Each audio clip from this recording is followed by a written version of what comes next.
I don't need one of those probably with my big mouth, huh? Well, this is Testing one, two, testing. the stream live, Okay. so we're going live So, worldwide. do we get to talk about Kane Hunter? We can talk about whatever you'd like, sir. I like it. So, Leo, whenever you're ready.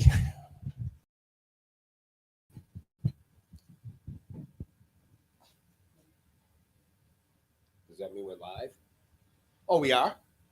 Yeah, I just had that. Oh, okay. So here we are, live at Maryland Poppin' Horror Horror Con Day 2, 2. Saturday. So if I you don't. had to. Why am I getting the I hump? think I'm humming.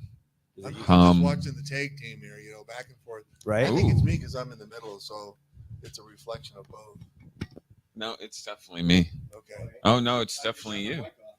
Oh, okay. I don't have So anything anyway. to worry about. That's good then. Thank Well, God, thank God we're not anyways. live. Yeah, right. Thank God. So, let's break right into it. Tell us how you gained the role of Jason Voorhees for part 6 of the Friday the 13th series. Real easy. My brother Kane Hodder wasn't available. Yeah, everybody's looking at now. I was very fortunate. I was running a nightclub in Los Angeles, and I had a hypnotist on Thursday evenings that would come in and do a show for the guest. And he decided to bring in a group called Real Effects to do the special effects and shooting a video, so he could make a production tape for video purposes. And it just happened the company was called Real Effects that had done all the special effects on part 4. So when they decided to say, hey, let's do a Jason thing, we'll put CJ in Ted White's wardrobe, I came through the screen and they just kind of went, and you've heard this before, we're gonna cast you in a movie. Yeah, right, okay. They're gonna cast me. But about 3 months later, I got that phone call to go down to meet Frank Mancuso Jr., Tom McLaughlin, the writer director, and Michael Nomad, the stunt coordinator. And when I say this, the rest is history. Here we are 3 decades later, still talking about something that would just, I got lucky. Yeah. What sets your portrayal apart from the other Jasons before you? I'm better. He's brutally honest. I'm better. No, I got really lucky because they had all done a great job, and my character reference, part 6 is where Tom was trying to bring back to relaunch Jason, I think historically, and the concept of coming back to life like Frankenstein. I think everybody can relate to that. It was relatable to everybody, and it kind of embraced everybody. And the 4 things I always say about part 6 is, number 1, it's got the James Bond opening. We all know that. Number 2, coming back to life like Frankenstein, of course, and Rock and Roll Hall of Famer Alice Cooper does the music. Oh, right. Cool. Yeah. And then I get to wear a Batman utility belt. How cool is that? So I really have 4 things that are unique in part 6. And, we don't have any nudity in part 6. There's maybe 2 or 3 swear words and a little bit of comedy. So it's got a little bit of that Abbott Costello in it. So I think it was received well, and I'm fortunate to still be talking about it 3 decades later. It's pretty cool to have it 3 decades later. And yeah, Right. It's got to be amazing to be able to come to these and have people be like, oh. Yeah, it's an honor. Your fan base has grown tremendously, and I'm talking. How old are you, son? 12, 11, and then I've had people 4 years old come up to me. 4 years old with their grandma. And then again, my age, I'm 66, 60s, 70s. And then people that they weren't even alive, but they're fans of it. And you just kind of go, wow, this is amazing. It's a beautiful trip, and I'm real honored to be here. Did you have a stuntman background? No. Again, I had no experience whatsoever as far as even the word actor, let alone stuntman. Never been to school, never been to anything. I just that was part of the job requirements, to be set on fire, be 20 feet underwater, breathing off a regulator, going through walls and doors. When we did the shotgun jerk back, they put a chain cable in my back, and Michael Nomad hooked me up and gave me a couple test jerks just to feel the pressure. But then, of course, when you get to the original one, you're airborne.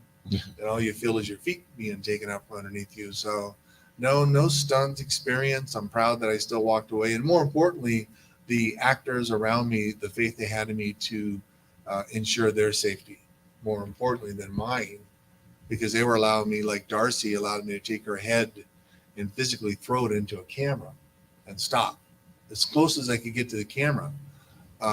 Tom, that knife that I take out, the hunting knife, it's a real knife when I throw it and lunge it towards his head and then I stop. So again, nobody got hurt. Great. Tom Matthews was underwater with me all night, did probably 95% of his own stunts. Wow. Underwater, breathing off regulators. The only difference is, of course, I was chained to the bottom, so I wasn't going anywhere. So when I signaled for air, I was at the mercy of the divers. The only benefit he had is he could go to the surface if he chose to do so.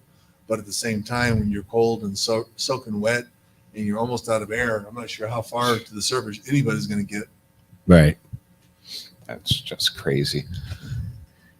Well, you're just rolling over there with the questions. Oh, I told you, I'm keep looking. going. I'm just up here And to look also, pretty. if anybody has questions out there, be sure to let us know, because I will keep just talking.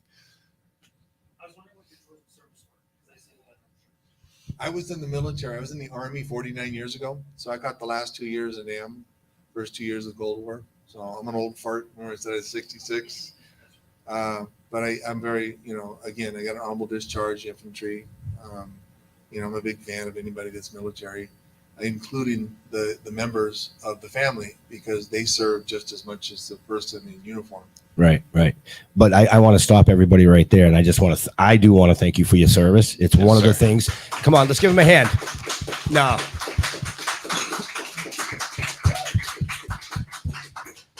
Some people, and I always, I like to brag about everybody because it's a common, people don't realize Steve Dash was in the military. I don't know if you knew that. Mm-hmm. He played Jason in Part 2, passed away. And Tom Savini, you may or may not know, was a combat photographer in Vietnam.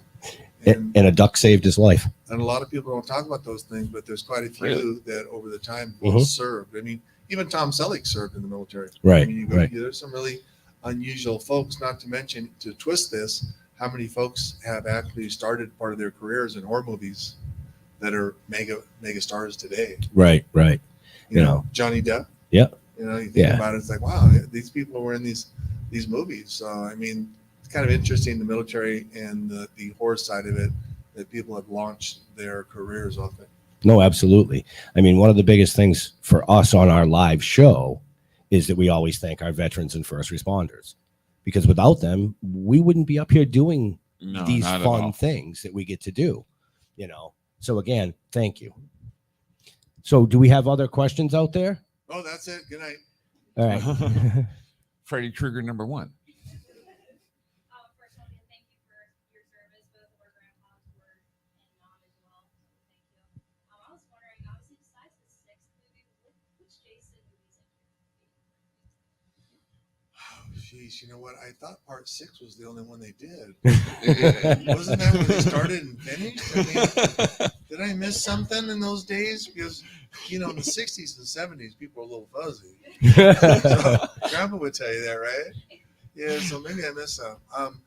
I have, I think there's a balance. I mean, there are others that are better shot. I mean, I don't want to go to space. Sorry, no disrespect. I think Part 7 had some pretty unique qualities to it. I thought it was pretty neat because I like the concept of Lar bringing somebody out from the water. But I think, that would have probably be the closest. I was slotted to do Part 7 way back when. So I'll always have a little favor towards it. I get credits in Part 7. I got paid for it. If you watch it, you'll see me. And of course, the credits saying CJ Graham at the end of the movie. But I will say that, Kane, a good friend of mine, he did Parts 7, 8, 9, and 10, and he did a great job. He's been just an amazing ambassador for the Friday the 13th series over the years, much more than I could have ever done, doing conventions and bringing awareness to the horse circuit. So, I mean, there are some people that really put their heart and their blood into it. Kane's one of them, to be fair. Would you play Jason again? It's interesting. I've been asked that question. Tom McLaughlin, the writer director of Part 6, has written Part 13, Jason Never Dies. And he would love to get it out there and market it. And it's basically a launching platform off Part 6 to resurrect and try to put Part 13, 14, and 15 of similarities to the Harry Potter where there's consistency and continuity rather than, jumping all over the board. He's asked me what I consider, I still have the same physicality. Hopefully a lot of you will be doing wardrobe with me after this. I'm still 6'3", I'm still 250, I'm still as ugly as hell when I put that wardrobe on. And when you come around the wardrobe photo today and you come around the corner, I guarantee you're going to, wow, you just stepped out of the movie because the wardrobe is spot on and physically on the same structure. If I could deliver a product as good or better than Part 6, I would. I ain't going to space, like I said, but I got to be able to do it. I don't want to be that NFL player that came back and was disappointing everybody structurally.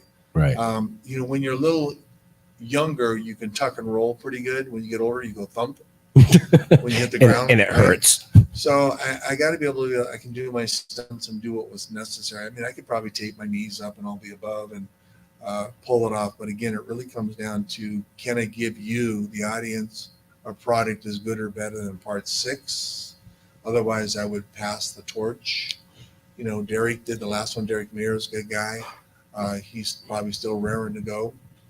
I think Kane would take a shot at it if you gave him. But I'm like, Kane and I are getting a little older, to be fair.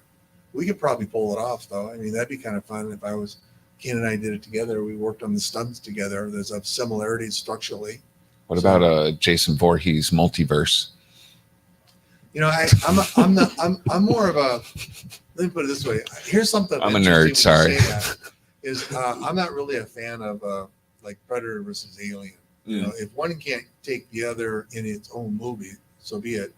But I think it would be interesting if I was one of y'all. I'd like to see all of the Jasons have a cameo, not as Jason, but as a civilian. Like I'm the bus driver. Cool. Right. Yeah. Kane's the mechanic. And each one of us gets whacked by the new Jason. And that becomes a launching platform that all the Jasons are now dead.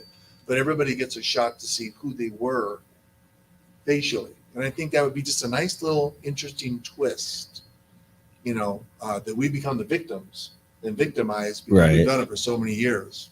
I think that would be really cool. So based on what you just said there, what do you think about these fan films that are going around, the Friday the 13th fan films? Or could you see something like that, like you just mentioned, as a fan film? You could. I mean, I'll give you an example. I did Vengeance 1 and 2, which are independence fan films. Yep. I call them independents because that's what they are. The only reason they use the word fan film is, they're not making money on them per se because of the name. But when it comes to the technology and the advanced technology of cameras, filming, streaming, 10 times better than we ever did back in the 80s with 35 millimeter. But Vengeance 1 and 2 are a good example. I played Jason Voorhees' father.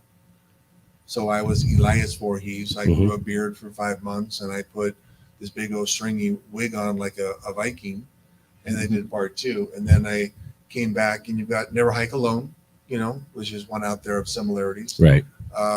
Deborah Voorhees did a good film that was put out there in production called 13 Fanboy. Yep. Which was a great concept of a fan killing horror icons at a convention. If you haven't seen it, you can see it on what's it called, Honolulu or Hulu. Hulu, yeah. Honolulu. All those different Honolulu, whatever. Right on those, but it's really an interesting concept because here we sit at a convention, and there's a killer out there. Kane Hodder dies. I don't mean to be a spoiler. I kick his ass. Not Kane, the bad guy. So we have fun, but Corey Feldman is in it, Laura Park, Lincoln, Right. Interesting. Julie. Yeah. Does Dee Corey Williams. Feldman get whacked? Yeah, Dee Williams is in it. Dee Williams' daughter is in it. So there's quite a few Gabrielle, yeah. people from the circuit that we're currently in that are in it. And it's got a real nice twist because we all like conventions. To think that one of us is killing people at a convention. Nice. What was your toughest scene in 6 versus, say, your favorite scene? I think one and the same. And the reason Oh, for no that, kidding. because my first scene I'd ever been in a movie in my life was a scene where Jason steps out, profile of the camera. The motorhome is behind it. Jason looks at it, and I just tilt my head moderately and start walking towards it. Very first scene I ever did, so it'll always be my favorite. but also the hardest because very first thing I ever did. You know, I'm a wreck. I'm sweating in there, not just because it's hot, but I'm on the movie. I'm on the movie set, and all of a sudden I became this fortunate homicidal killer. But it's only been the last decade and a half that they really have become an iconic issue with the public. I mean, I knew about it. You know, my son is 28, and until maybe 5 years ago, he didn't tell anybody, my dad played Jason. And now everybody's like, hey, your dad Jason? Yeah. Can you give me an autograph? You know? When's the pool party? Yeah. It's really popularized in the last decade and a half where everybody is, who knew? I mean, you go to the copy machine and someone mentions a horror movie or Friday the 13th. It's kind of interesting how many people will go, oh, I love that horror movie. But it's not a common communication piece you talk about. I had a young lady a couple years back come up and get an autographed photo. She was a colonel in the Air Force. And I'm like, well, ma'am, what are you going to do with it? She goes, I'm going to put it on my desk in my office. Now, can you imagine being a private, a sergeant, walking into the colonel's office, get your Jason behind you autographed? What an icebreaker. Right. Right. So, any more questions out there? Nobody. Oh, What was your favorite film from 6? My favorite kill was the sheriff. You'll all will say a similarity to my brother Kane Hodder. His is, and I will tell you, the sleep bag. You've probably heard it, but it's the same conceptual idea: no blood, no guts, pure power. But breaking the sheriff in half like a Tootsie Roll, nice. Very cool. favorite monster movie? I'm an old school Universal movie. Frankenstein, Werewolf, Dracula. Those are my era. I still have them. I have the box sets. I like to watch them because they're black and white. The shadowing, the lighting. That's one thing I think about Friday the 13th. I call it the Four Musketeers. You got Freddy, Leatherface, Mikey, and Jason. And the Four Musketeers to me are kind of like the Four Musketeers of the 50s and 60s. Frankenstein, Werewolf, Dracula, Mummy, the same thing. And I look at it as the fact that the way the movies were shot back then, the technology was limited enough where it really became universally cool to watch a 35 millimeter. Now, listen, I think Fast and Furious is cool. I mean this, it's great. But how many times can you jump out of an airplane at 50,000 feet, land on a tank, do a backflip, pick up a 50 caliber machine gun and blow somebody away? Great stunts, great theatrical, great green screen, and all the actings that come with it. But, Jason is one of those things where you could open a door going into your room tonight and he's standing there, or she. And you don't want to discriminate with Jason. And if you've noticed anybody in this room that puts on a mask, you ever notice how your demeanor changes? You may be a little quiet, but as soon as you put the hockey mask on, or as soon as you put the Leatherface mask on, or as soon as you become Freddy, you got that little edge on you now. You got that little hip in your skip, right? It's true. So it's interesting. I don't care if you put on Superman, all of a sudden you Superman. So it's interesting to take people that are a little more quiet, reserved, and put them into a costume, whatever it is, and all of a sudden they become a badass in a good way. Any last questions from out in the crowd before we let CJ go back? Way in the back. How do you feel about Jason in space? How do you feel about Jason in space? See, now, if you'd have been on time, I already answered that question. Do you have a note from your mama? Because I was just saying before you came, I said, I'm not a big fan of going to space. So it doesn't, sincerely, and I mean that, listen, when you're an actor and you're what you are as a quarterback, and the coach puts you in, this is what you're going to do. You don't get to call the play. Sometimes, yes, but most of the time the coach makes the call. Your job is to, put it in. So with that being said, if they call you and say, hey, we want you to go to space in a movie and this and that, you're going to say, yeah. I mean, it's a job. As I said earlier before you came in, if I was to do part 13, I'm not interested in going to space, and I would pass only because I love what we have done, but I'm happy with part 6. I think we did a good job, and I don't want to take away from what I like to say skill set that I did, and the fans I think are satisfied with the product. I don't want to be hokey pokey and like, yeah, that's really good, CJ. You know, what did you need the money? No, I'm going to be real good about saying, I'm going to stay on top of my game. So I think I'll pass on going to space. So I want to step outside the realm of the theater and say, tell your fans something that they don't know about CJ. Like, do you collect anything in particular? I'd say that, but I'm not going to put that on camera. I get in trouble. So because I got a smart ass answer too. But I figured for you those would. of you that don't know, I'm retired. I ran casinos for 25 years. I retired about 6 years ago. I live in Montana. I have a ranch, so I have horses. I have alpacas and beehives. Oh, cool. So I mean, these cowboy boots got horse shit on the bottom of them. I don't work out like I used to, but when you're shoveling poop every day out of the pens, it keeps your shoulders and arms pretty decent. But yeah, I enjoy just the outdoors. Montana's beautiful. There's no vacancy, so don't move. Stay out of anybody asks me, Montana. I say Montana sucks, but it's beautiful. So Awesome. You said you really didn't like LA and the Predators. So what did you think about Jason versus Brett? I was adequate. I mean, I had gotten a call about that film from management if I was entertaining. Kane, I'm a little bit taller than Kane, just a couple inches, not big. And they really wanted to go to a much larger to offset Freddie Robert, who's about 5'8". But you know what? I was running casino resorts. It wasn't like I was going to leave a COO job to go, make 80 grand or whatever, do a quick movie. So again, I'm a fan of. See, I don't want to take away from Freddie. I don't want to take away from Michael Myers. I don't want to take. I want them to have their own presence. I think personally, and my personal opinion is like an ass. Everybody has one, but I really all think stink. that if they can't carry the film themselves, when you start diluting it, then maybe you want to move on.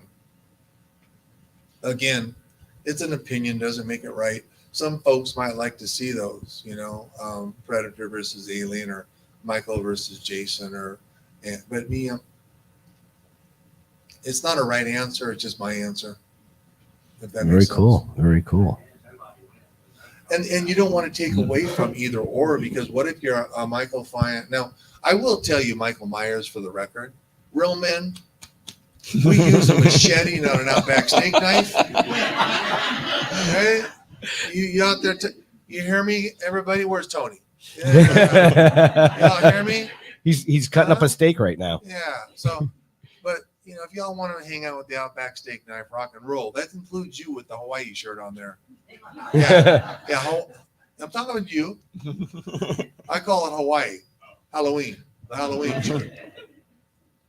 So and I love those guys, and I do rag, and when I'm sitting next to Tyler Maine or whoever, and I start talking about machetes and Outback steak knives. I mean, they're like, I've got a T-shirt. True story. I had a T-shirt made for one show. I put Michael Myers on the front, and nobody could understand it until they read the back. Real men use a machete.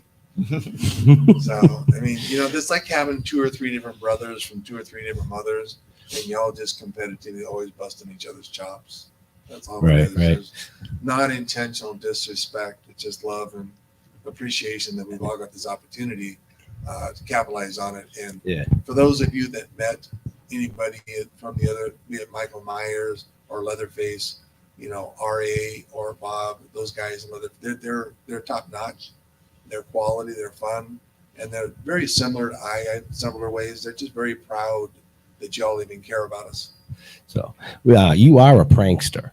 Because I remember a show last year in Connecticut where you were there, and Jason Brooks, who plays one of the fan films, Jason was late, and when he got there, I mean, literally his table and everything was gone.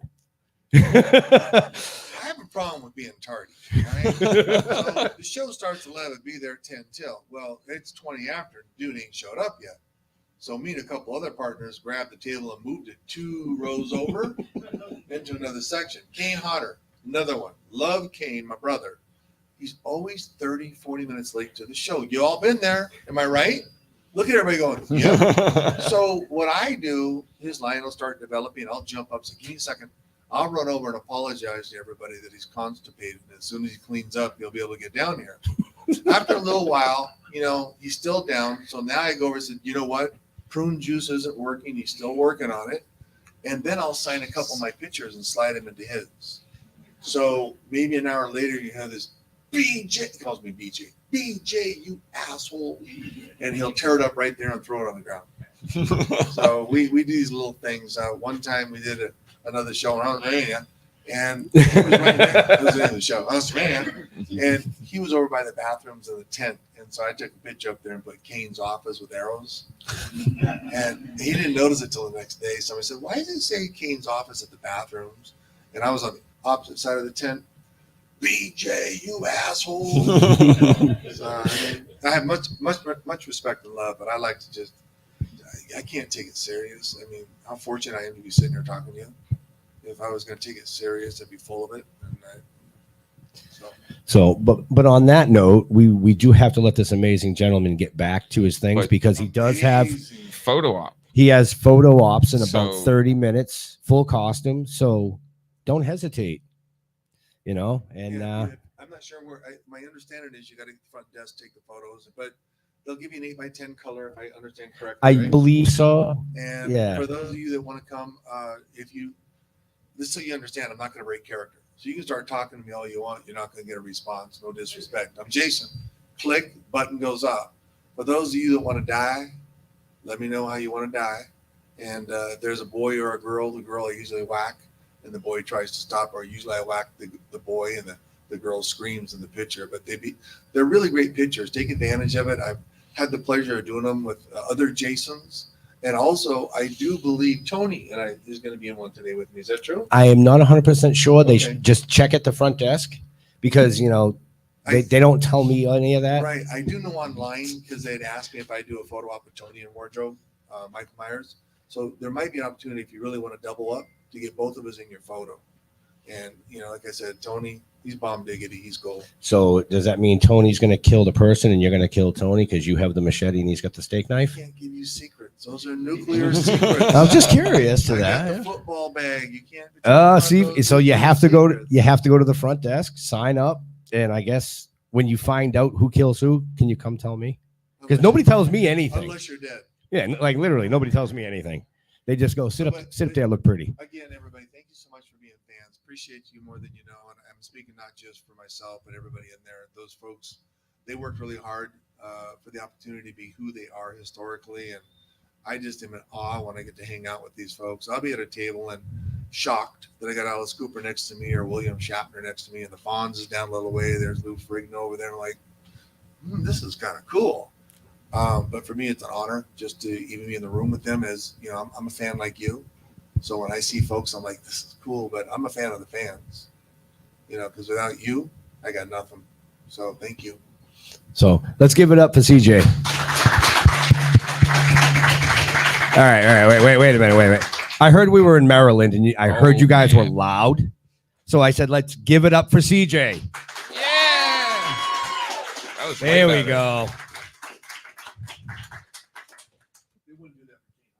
No, definitely not. Thank you guys for coming to the panels. That last punch, my brother on